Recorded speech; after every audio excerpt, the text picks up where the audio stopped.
Public services are the lifeline of Edmonton.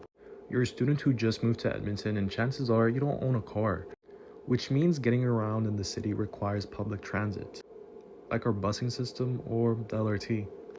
The city actually knows that youth are more likely to use public transit, which is why there are initiatives to reduce the barrier to access this transit, just like how the youth pass is included in tuition fees.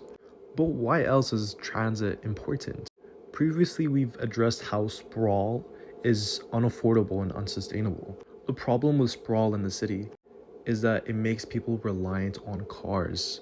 And as cost of living goes up, buying a car, paying insurance, paying for your gas all adds up.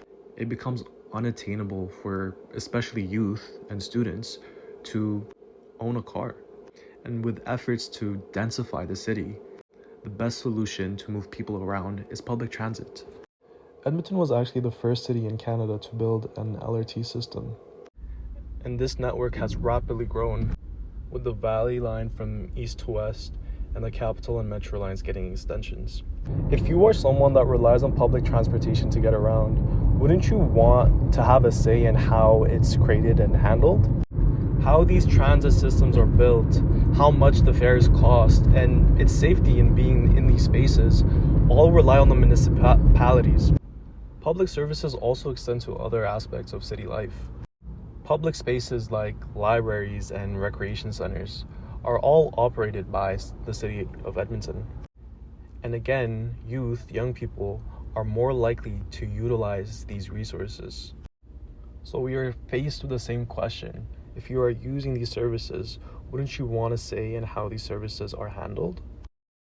Would it make sense that all these services are owned privately from companies, or does it make more sense that it's publicly owned and it serves people?